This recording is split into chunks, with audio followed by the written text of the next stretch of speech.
Ja, lang hat's gedauert, aber nach 3 Jahren konnten Thomas und ich uns wieder persönlich auf der Invest in Stuttgart treffen. Aber nicht nur wir beide haben uns getroffen, sondern wir konnten auch viele Hörer und Leser treffen, was uns beide natürlich eine besondere Freude war. Und wie schon in den Jahren zuvor haben wir die Zeit genutzt und einen Podcast zusammen aufgenommen. Und damit das nicht nur ein langweiliges Alles toll hier auf der Messe Podcast wird, hatten wir uns überlegt, welche P2P-Plattformen euch interessieren könnten, die vor Ort waren. Dabei ist uns dann die Idee gekommen, dass wir einfach die 3 größten Jäger auf die Mintos-Thronfolge für euch rausgreifen und zum Interview bitten. Das haben wir gemacht und herausgekommen sind 3 spannende Mini-Interviews, die natürlich auf Englisch sind, aber interessant sein dürften für alle Investoren dieser Plattform oder die es vielleicht noch werden wollen. Viel Spaß beim P2P-Café.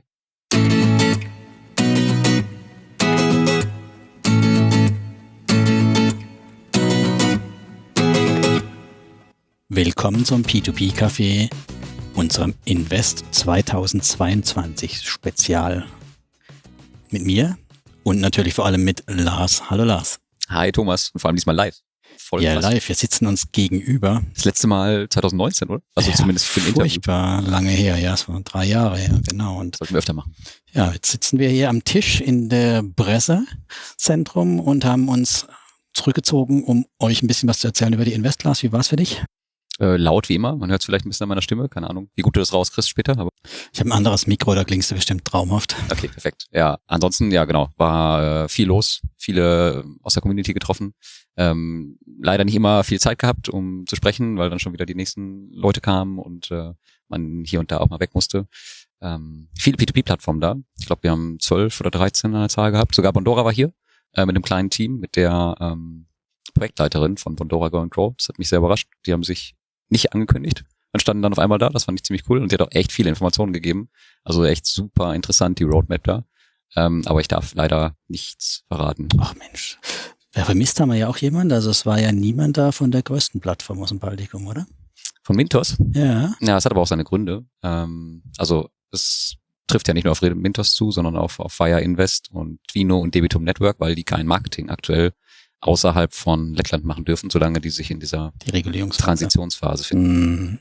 Genau. Deswegen gibt's ja auch kein Affiliate-Programm mehr für Mintos oder ja. Das dauert. Aber naja, vielleicht ist auch gerade nicht viel Marketing für die zu machen, wer weiß. Vielleicht läuft's ja ganz gut. Ja, weiß ich nicht. Ich denke mal, die meisten würden Mintos wahrscheinlich fragen, wo ihr Geld ist.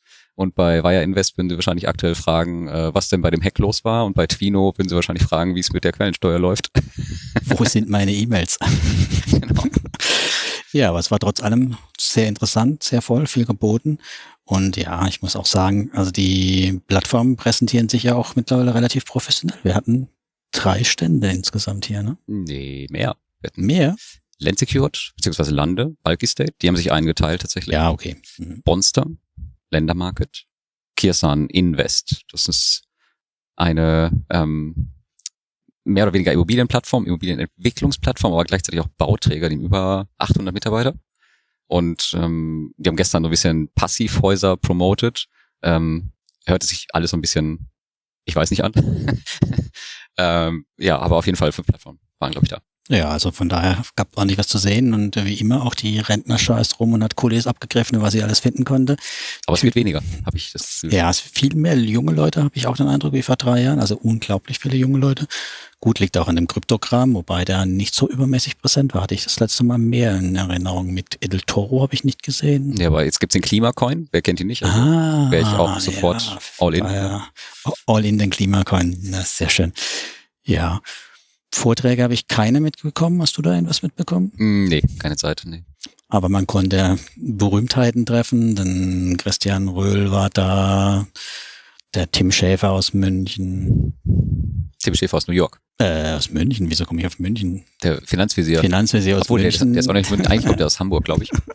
Aber ich habe das jetzt mal in München gesehen. Na, auf jeden Fall, die Creme de la Creme, der Blocker ist da. Irgendwer war bestimmt aus München. Ich durfte auch dazu stehen, also von daher hätte ihr auch mich treffen können oder habt mich getroffen. Ich habe auch viel geplaudert. Meine Stimme geht noch. Ich war ja nur gestern Abend da und heute den ganzen Tag. Daher ganz gut. Und wir haben ja uns auch 3, ja, nennen wir es mal Mintos-Killer genauer angeschaut. Ne? Ja, Mintos-Killer mehr oder weniger. Also wir haben Interviews gemacht mit Bondster, Lendermarket und Einkommen. Und die erzählen uns ein bisschen oder die haben uns ein bisschen darüber erzählt, was sie so planen, und wir haben ein paar aktuelle Problemfälle angesprochen. Haben zum Teil ganz interessante Antworten gekriegt, fand ich. Ja. Und die wollen wir uns gleich mal anhören, oder? Würde ich auch sagen. Dann würde ich sagen, steigen wir ein mit der ersten Plattform, die bei uns war.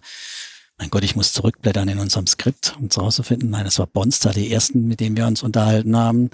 Da hat uns Pavel Rede und Antwort wieder gestanden. Genau, und Pavel haben wir natürlich gefragt, wann wir endlich unser Geld aus Polen wiederbekommen und warum die Kommunikation so scheiße ist, was Russland angeht. Ja, und da steht uns natürlich Rede und Antwort, und freut euch auf die Antworten. Genau, er war da auch wirklich recht sehr offen, hat uns da einiges an, natürlich von uns nicht geprüft, aber ein paar Dinge erzählt, wo wir, fand ich, plausibel waren in der Situation. Und wollten natürlich das Gespräch auch noch positiv dann beenden, ein paar Dinge dann ja von ihm erfahren, wie es dann darüber hinaus weitergeht bei Ihnen. Ich fand, da kam auch noch ein interessantes Versprechen dabei raus. Oh ja, da könnt ihr euch auf jeden Fall drauf freuen. Ich bin sehr, sehr gespannt.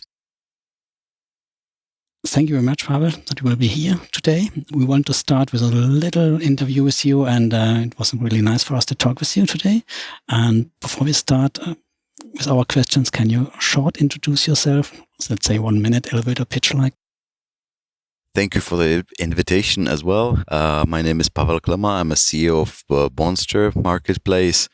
I'm with Bondster from November 2020. Before that, I used to be a CEO of one of the biggest non-banking loan originator in Czech Republic. So that's my background with loans, and also right now with Bondster investing. So that's me. So it's the first time you are on the Invest, I guess. So how did you like the fair so far? Well, surprisingly, it's very, very perfect, but it's very intense. Yeah. It's our first time, and I think it was you guys who told me on one of the podcasts, because I asked you where should we go. It would be fine to be in Stuttgart in Invest, so that's why we decided. And it is really, really, really good. A really nice experience. And really a lot of people, from the investors to the influencers to some business partners, to meet in person, because the time right now is a little bit more online. So it's perfect to meet in person. It's great. Great. Cool. And did you take anything away from the talks for you to your platform, or will you have some ideas? Yeah, of course. We are meeting investors that are interested into Bondster and not already our investors. So some of the questions raised, just bringing us some new ideas how to approach those new investors, and also some investors that are already with Bondster, with some of their comments or what they would appreciate, are a lot of ideas to take away from the fair. Okay, so let's come to the business. Okay, so we have right now this situation in Russia, and we see different communication on the platforms. For example, Peerberry is very active in the communication, but we see not that much email communication about the Russian loans from Bondster. So what's going on right now? Yeah, because the last communication we gave is that we are negotiating a way how to get the funds from Russian Federation to European Union without, let's say, any losses on, for example, exchange rates and so on.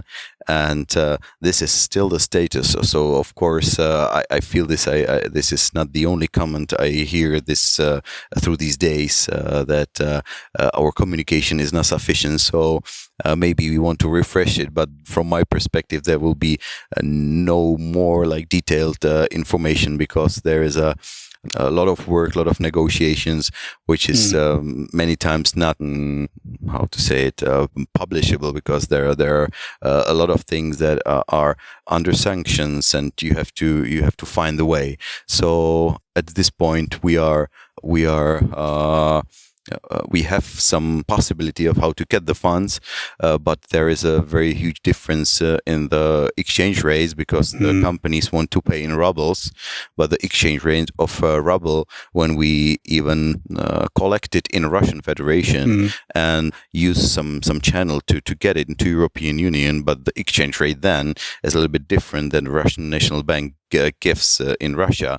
So it's like 15% loss on the exchange. So that's why we still search another different ways of how to do it without any further loss for our investors. So, but as I said in the beginning, not all of these possibilities are applicable and then publishable because sometimes we hit the wall, some legal frame, and we had to quit this possibility, and we're back on the start. So I don't think it would be good for investors to see all the possibilities and then it will be cancelled. So I don't think it's a good way. But of course, I agree that would be fine to refresh the communication from us that we're still working, but we're still on the but we still don't have the perfect solution for us without any losses. I would say so. For me personal, I would take directly the 85% and take the 50% loss or whatever. But I have my money back from Russia because there's the risk about 100% loss in the end. So maybe I'm not sure. Yeah, it can be a decision for each investor. You can say, make a smart survey and say, I think Mintos did it like this way. So do you want 50% back or do you want to wait and hope to get everything back? Nobody knows how long the situation will go on. Okay, good point. Thank you. I'm not sure. What would you do with your money if you would be in the same situation like the investor? Well, it's a matter of time because, of course. So you would wait. I don't think that from the end of February it's such a long time because both companies agree that they will repay the interest, so we still keep them on track through their sister companies. I know that there were some situation that the funds didn't come, but it was only late because they are really using their sister companies to fund this. So when we keep them on track with the funds, I still believe, and they still communicate with us on a weekly basis, and we're still negotiating, and also not only us but also these companies are looking for some solution because Bondster investors are not the only thing that they should deal with. So that's why I see that there is still from what ways to decide. So if there is the only way, and I see that the things are going down, of course I would take, as you say, even 50% now, then nothing in the future. Of course, the same. And you know, my history, I stopped it with my CEO appointment before Bondster, but 14 years before I was a head of collection department in different companies. So I think I know what I'm doing. I'm trying to get the best of it for our investors. Okay. Let's hope the best. From new problem to an old problem, let's talk about Poland. So are there still problems with Polish lenders or were defaulted in COVID or yes. It's repaid or not? Yeah. Let's start from the most problematic part of the Poland or Polish loan originators. It's Mikrokasa and Speedcash who are under this restructuring regime, and you know, with the Polish courts, it's really hard. You know, the month doesn't mean anything from the time point of view. We are getting updates from our Polish lawyers, but there is nothing to update to investors. We can still say rewrite the same situation, but I don't think this is efficient communication. So we will publish, of course, when there is something new in the case. So this is, for me, this is the most problematic part because the Polish courts still consider these loans as equity of the loan originator, and we are not able to convince them that it is equity of the investor and the loan originator is only a cash point or a collection point, however we call it. So it's the most problematic part of the Polish loan originators. The better ones are those who we have some agreements with. So, for example, Netgotówka and Omnigrant right now are we're making some agreement on installment schedule that we have some offer between us. I set up some limits for them, what the installment schedule should look like. They give the installment schedule that looks like this. So most probably in next weeks we will be able to agree on that, and they will start to repay. In the case of Netgotovka, it will firstly come with smaller installments and they will rise up. And with Omnigrant, with all the Szybka Pożyczkas, there were 3 companies, the Omnigrant group. There will be probably again installment schedule. My limits were to be like within maximum 1 year to be settled. So we both agreed. We also get their financial data. So I'm just at the moment to having some negotiations with them. The other way around was that if we are not able to agree on this, that we will go, of course, the legal way. But we are still avoiding this situation because we see that what we were able to recover without any legal steps in Poland was much, much more money than we are right now with Mikrokasa and Speedcash, as I said in the very beginning. So that's it. And what do you think? How long will it go with Mikrokasa? And what is the forecast? How much money we can get back? Because how I'm much affected money from... we can, yeah, okay. From my experience and what we know about the insolvency regime, it can be around 30% of the investment. So that's probably, but the time frame I really can't predict, guys. It's really hard because it's more years than months. Yes, it's a years. Yeah, it's really hard.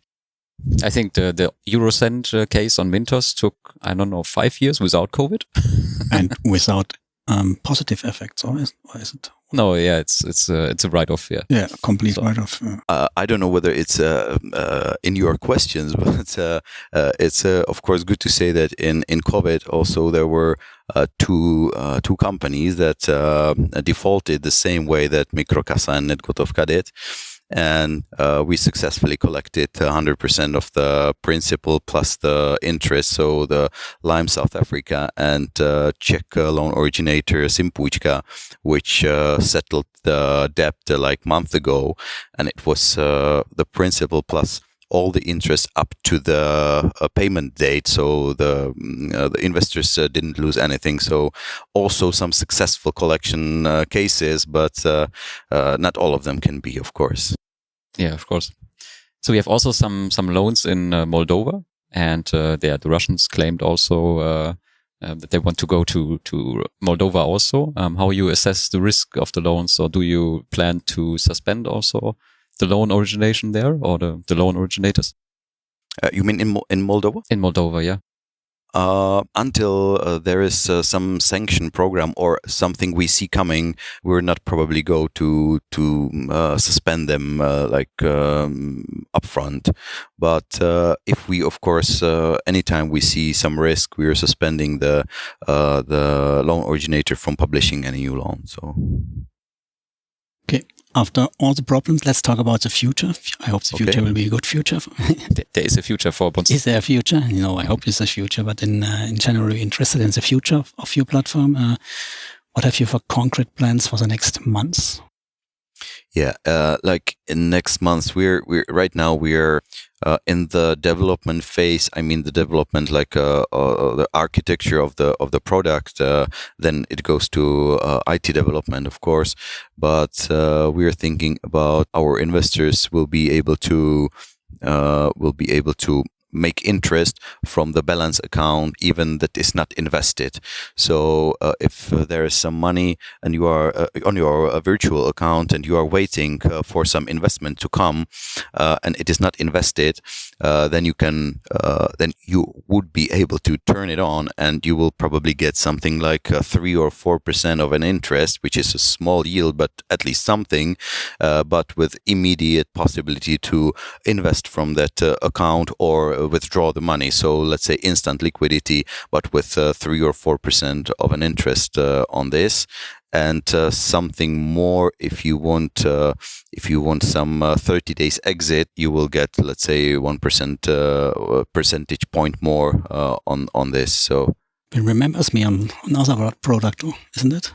Which one, you said? Sounds like Go and Grow a little bit, huh? A little bit, yeah. Bondora Go and Grow a little, huh? Bondora is not the inspiring point. We have something in the Czech Republic, but also we see this this opportunity because of the accounts and saving accounts in Czech Republic in this environment that we can compete easily, and they are not that with this kind of liquidity. So there's a 1-year exit or something like that, or a fee for exiting it, and with this we would be able to give such a competing product to these accounts. So Bondora was not the inspiration for that, but I saw, of course, what they have. So I know. Okay, so I think we are already over time. So I think we should close this interview. Thanks, Pavel, for answering our questions. And I would say let's have a lot of fun still on the Invest, and see you next time. Thank you very much, too. Thank you very much, guys. Thank you. So, das hat uns Pavel zu Bondster berichtet. Dann würde ich sagen, dann switchen wir mal noch rüber zu Lendermarket. Da war der Hendrik da. Endrik. Ja, ganz merkwürdiger Name. Ja, und was erzählt uns Endrik so? Endrik hat sich selbst Druck aufgebaut. Er hat nämlich verkündet, dass er den Zweitmarkt launchen will. Ja. Zwar dieses Jahr noch nicht. Er hat nicht gesagt im September, sondern er hat gesagt dieses Jahr noch. Also er kommt da nicht mehr raus aus der Nummer. Nee, genau. Das wollte er ja auch so.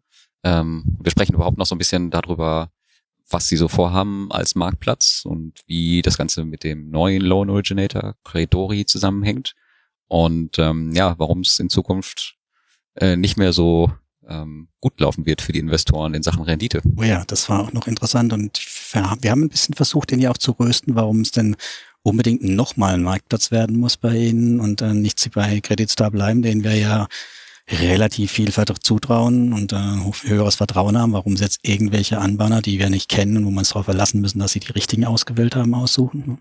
Stichwort Unicorn. Unicorn, ja, genau. Also da mal gucken. Also da gab es ein paar interessante Aussagen. Hört mal selber rein. Würde ich auch sagen, lohnt sich mal reinzuhören. Das war nicht nur Marketing, bla bla. Und weiter geht's. So, thank you to be here by us today.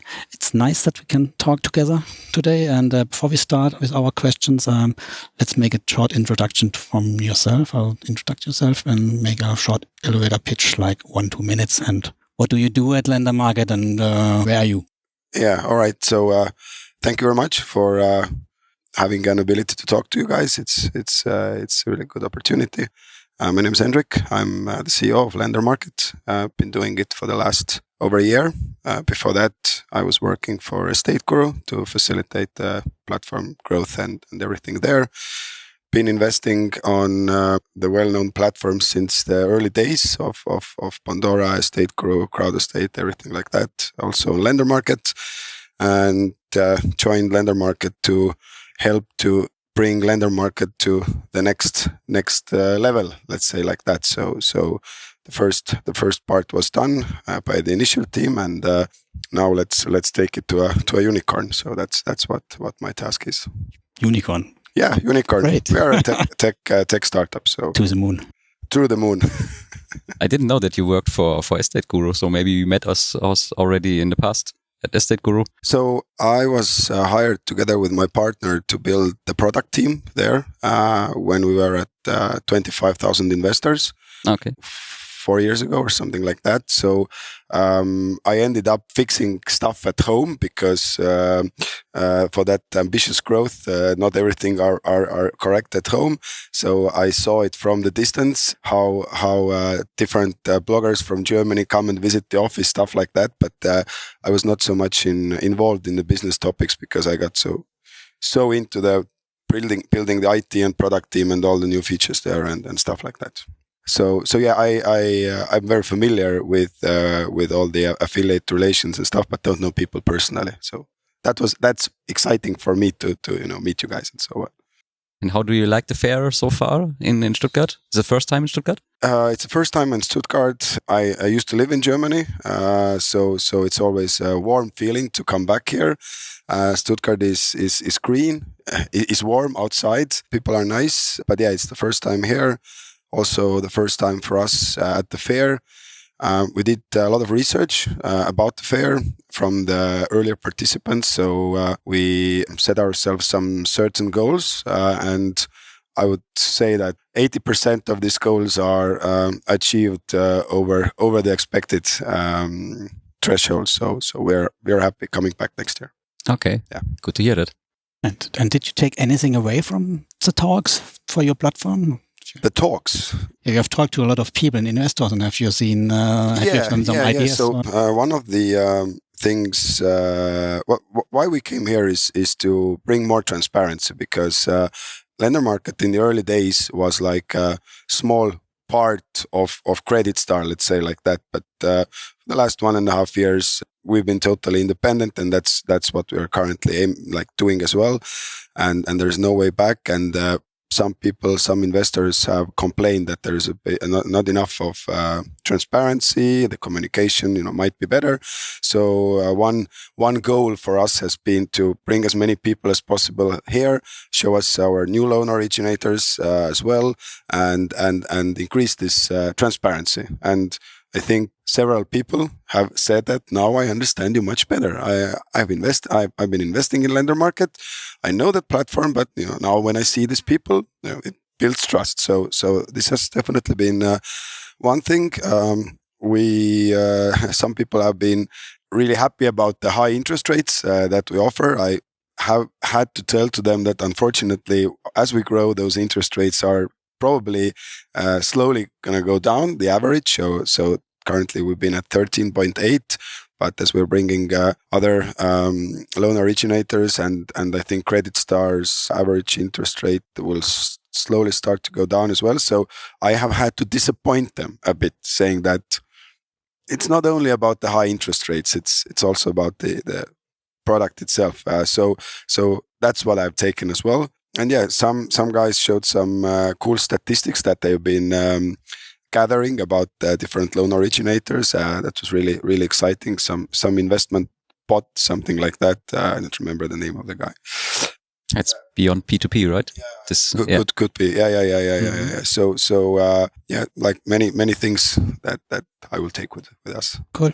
You talked about the new loan originator. It's called Kredori, I think. Yes. Is it connected to Lendermarket, or is it completely external? No, it's like again, when I started at Lendermarket, then I had a few strategical ideas before I decided to join the team, and one of that was to open up to loan originators globally and build a transparent debt marketplace where all lenders are equal.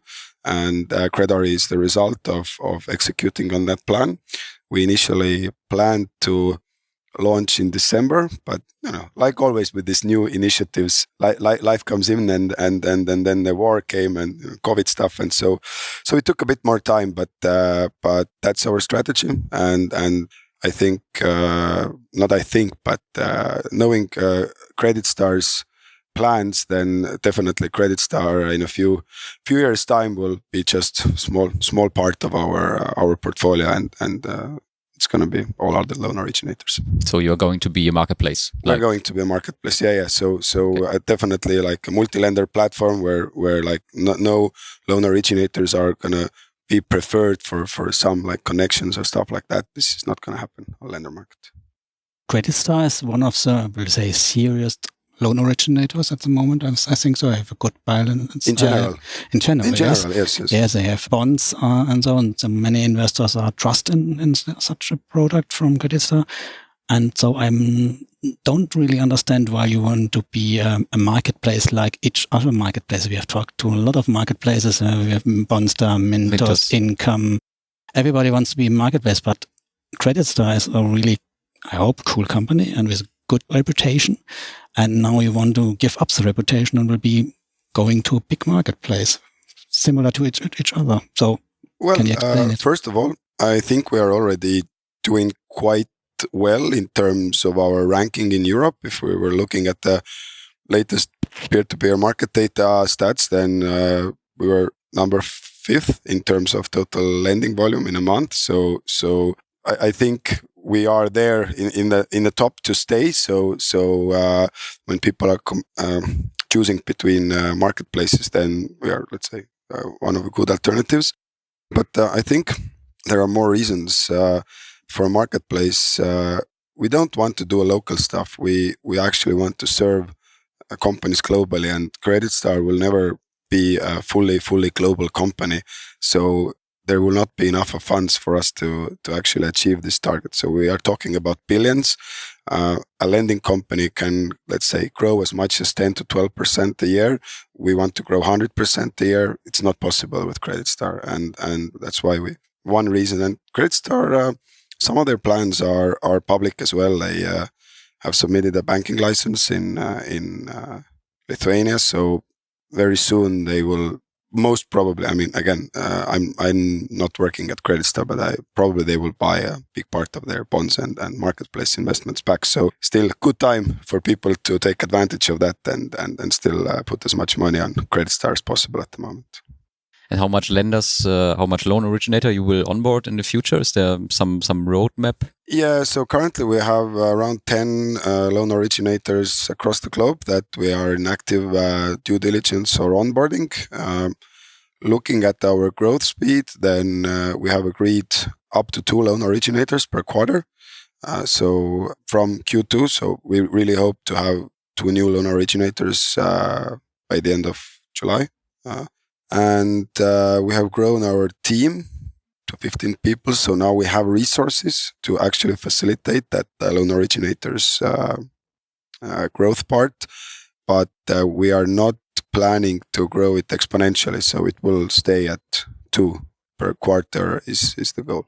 So not like Mintos in the beginning, like a rocket. And then, it came with its downsides. Yeah. Yes. Exactly. Yeah. And that will be a good point for the next question. Well, if you take new loan originators on your platform and we have not the trust like CreditStar, so how do you ensure the due diligence, or due to the due diligence that we can trust you have chosen the right one?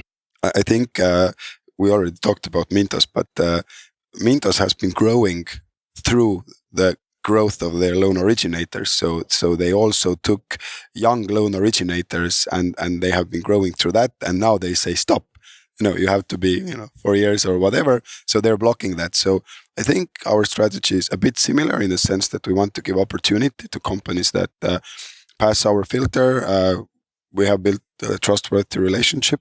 So definitely there is some sort of like a level of human touch that we need to get with those loan originators. But then, of course, it's all the due diligence that we do, all the legal part, all the financial part. So we're working with specific financial thresholds that we are able to issue based on their financial statements and give them guidelines how to increase that, or what happens if your financial situation goes worse. We will reduce your limits. I don't know in detail how other platforms do that, but that's at least how we do it. And ongoing due diligence. So in terms of information sharing, we have 0 tolerance on wrong information. So if any of the loan originators fails with that, then they know that there is no room for them on the platform. So I think that's quite. And the due diligence team, is it in your company or is it outside? So we have a few people from our core team that are involved there. And then we are using also, in terms of financial analysis and legal parts, we are using external partners as well, particularly if we are like currently all the loan originators. Okay, not all. A few of them are from Estonia, but all the rest are global. So we need to work with regional partners, basically. Do you have also some added security features like Mintos has with this master trust fund, or Income with the junior share, yes, junior share cash flow buffer?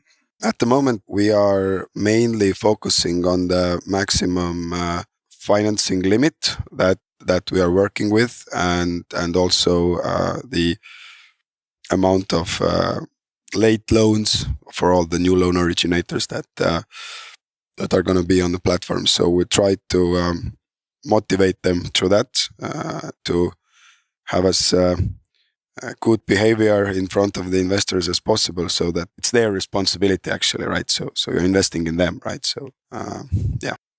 Okay. If we take a look in the nearest future, you already told you want to have 2 loan originators in the end of July, but do you have some other plans for the future? Yeah, definitely making the loan originator onboarding very smooth is one of our targets. Fingers crossed, secondary market by the end of the year. I will say it out loud here so that I cannot miss on that. We'll take it. Yeah, please. But other than that, it's mainly the diversification of lending companies that we're currently aiming to as a combination of the loan originator experience. And if loan originators want to prefer us as a trustworthy partner, then we believe that this will be translated to investors who see that, there is the best selection, the best diversification in terms of geography, asset classes, and then we hope that this attracts also investors. If we're talking about special things or where we're focused on, but I think there are some general, let's say, hygiene factor things that we're working as well, like rewards that we're doing to say thank you to our loyal investors and stuff like that. Mm-hmm. Okay, sounds good. And will you be the next Mintos killer? It's like Highlander, can be only once.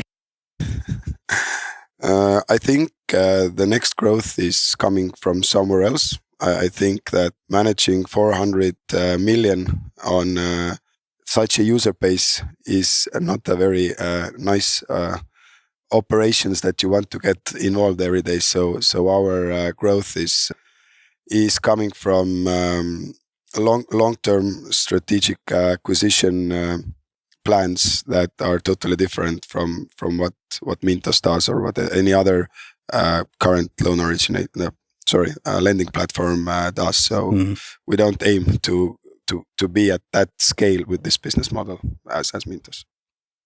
Okay, so I think we are at the end, right? Of the interview. Yeah. Okay, thanks, Hendrik, for answering the questions. Thanks, guys. And yes, have a lot of fun at the fair, and see you later. Thank you very much. Thank you very much, guys. Great. Okay, great. So viel zu Lendermarket. Und als letzten hatten wir noch die Steffi von Einkommen dabei. Und Lars war ganz angetan von Steffi von Einkommen. Steffi hat mir richtig gut gefallen, ja. Ich hoffe doch auch inhaltlich, Lars. Ja, natürlich nur inhaltlich. Also das ist natürlich gar keine Frage. Und Steffi hat natürlich keine CEO-Position oder so und ist auch technisch jetzt noch nicht so tief drin. Aber sie konnte trotzdem zu einigen Dingen was sagen. Und worüber haben wir denn mit Steffi überhaupt gesprochen?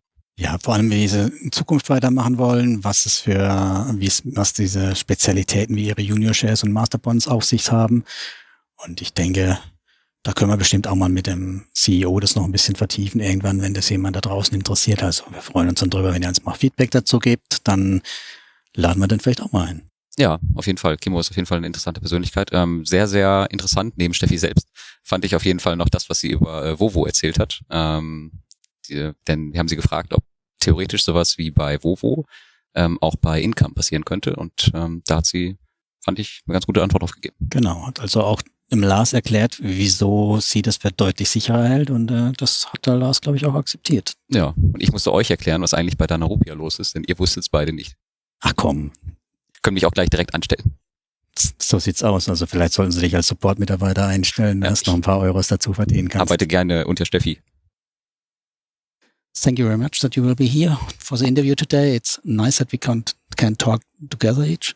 And before we start with our interview, let's introduce yourself in, let's say, 1 or 2 minutes in an elevator pitch. Hi, I am Steffi from Income Marketplace.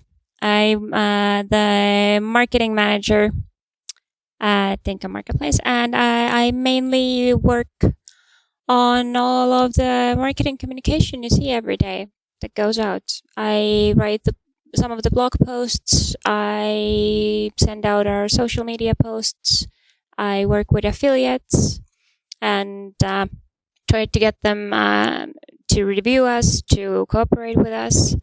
I also, what else do I do? It's a lot. Oh yeah.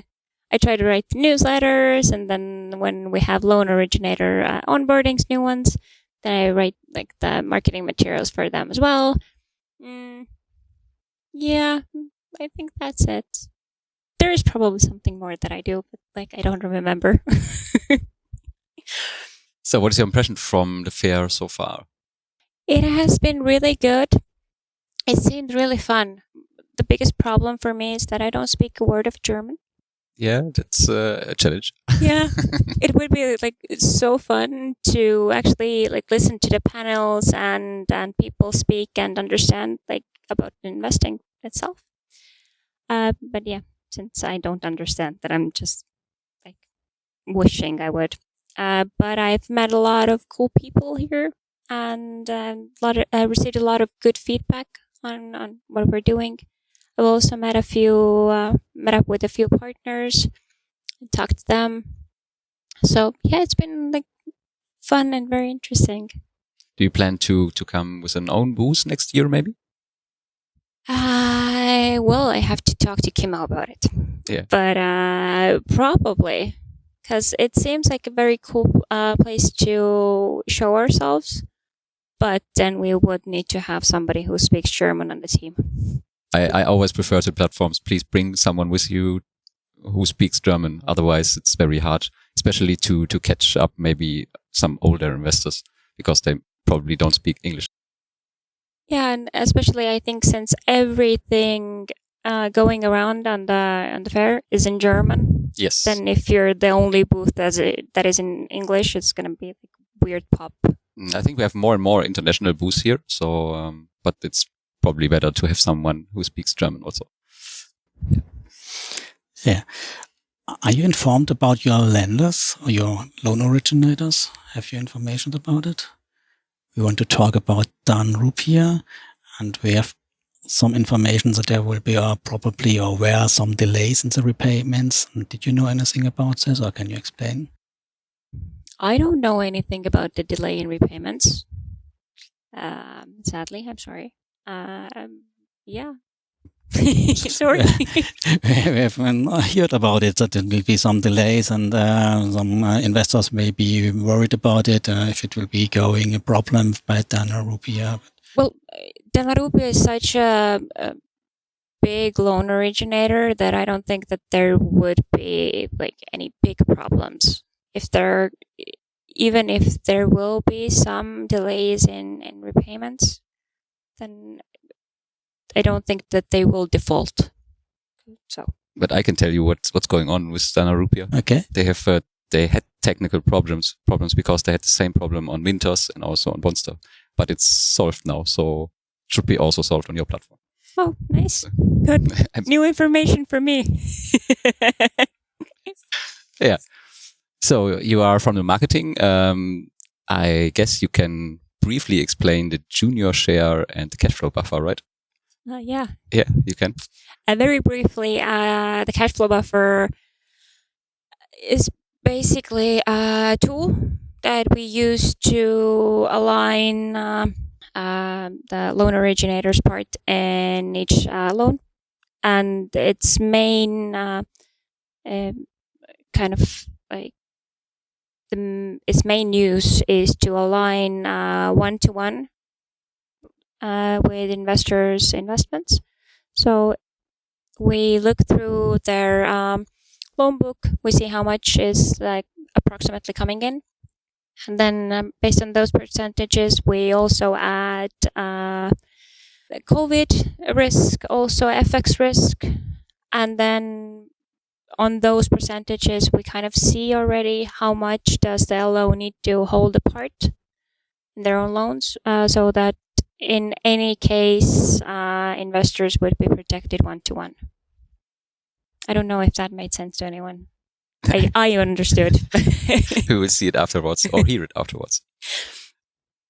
So maybe you had a lot of talks here on the Invest. What was what took you out from one of the talks? Maybe is there one talk with some special information for you, which is what is useful for the platform, maybe from today or from yesterday? Today I had a short meeting with Samuel from Beyond P2P. We hear it the second time already. Yeah, he does the Telegram bot. Yeah. Mm.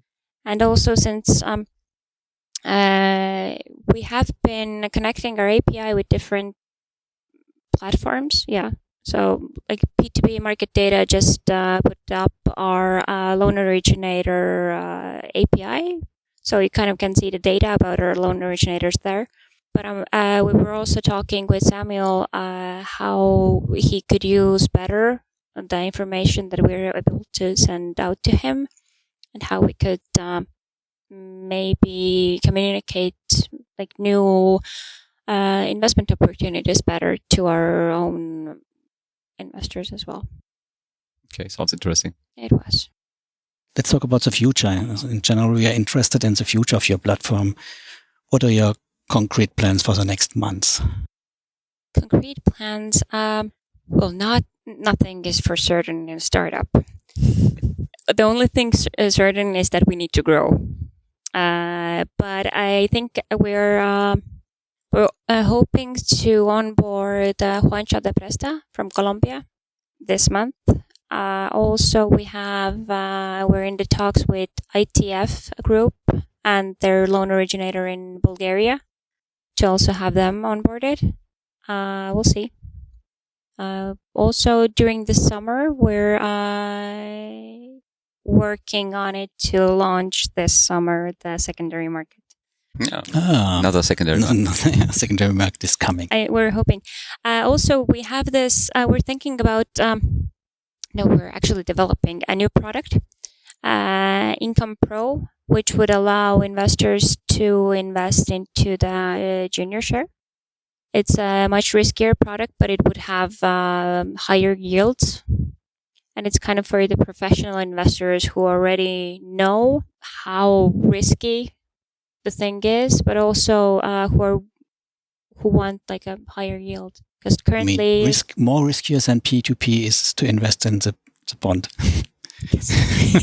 Wow. But basically, with the investments in junior shares, that like the investors who invest in the junior share are aware that their part of the investment will cover the regular investors' part, since if anything happens, first line of defense. Yes. Okay, sounds interesting. Okay, so Kimmo's first idea was to make, I would say, marketplaces safer. So, is your plan to replace Mintos maybe one day in the future? Yes, of course. Yeah. So ambitious plan, yeah. Yeah. Whose isn't? Like, I don't think there is a single platform here today that doesn't think that they might be replacing Mintos someday. Yeah, but not every platform did say it to us. Yes, yeah. Well, we're hoping, but let's see. Let's see how the whole market goes, because currently with Volvo and Kazakhstan and the Ukraine and Russian conflict, since a lot of people are not getting their money back from Mintos, it's gonna look bad for the whole market, not only for Mintos. So, like, if you as an investor lose money on Mintos, then you're not thinking like, hey, I want a safer platform. You're more like thinking like, hey, I don't want to deal with any of this anymore. Yes, true. And a young platform too. Yeah. What is bad for Mintos is bad for everyone. Probably. Volvo is a nice point. In theory, this couldn't happen to the income loan originators, right? Because it's not possible to cut off the API to income and say, okay, no, we pay nothing anymore. Yeah. Well, with us, it's kind of as much as I've understood it, the borrowers pay automatically to our SPV, and then we then give it to the loan originators. Yeah. But in theory, then they can stop to pay to the SPV, right? So it could be still possible for a loan originator to say we pay nothing anymore, or because first I understand that the borrowers are paying directly to the SPV. Yeah. Is it? This is the way, right? Is it the way? Okay. Then it's more safe. It's more important, more difficult to say to the borrower, no, you must use another Yes. account. Yeah. Okay. Cool. Thank you. I think that's all questions we had. Thank you very much. Thank you. Thanks. And greetings to Kimmo. I will send them. Thank you. Thank you. See you. Damit, denke ich, sind wir mit den Mintos-Emporkünglingen durch. Ich meine, wie hat sie so schön gesagt? Eigentlich will jede Plattform, die hier ist, Mintos vom Thron stoßen. Ja, das hat sie super gesagt, das stimmt. Ja. Das fand ich ein schönes Zitat und in dem Sinne sind wir ja auch gespannt, ob das so passieren wird. Wir werden sie weiter beobachten und ihr wisst ja, keine Anlageempfehlung, nur unsere Sicht auf die Dinge. Macht euch eure eigenen Gedanken und euren Research, sind nur unsere Ideen und wir freuen uns, wenn ihr wieder beim nächsten Mal im ganz normalen P2P-Café dabei seid. So sieht's aus. Bis zum nächsten Mal und immer dran denken, auf jeden Fall auch die Hintergründe der Plattform beleuchten und nicht nur auf die hübschen Bildchen schauen. Genau. So wie ich. Lars wird ein hübsches Bildchen posten für euch. Alles klar. Bis dann. Ciao, ciao. Ciao, ciao.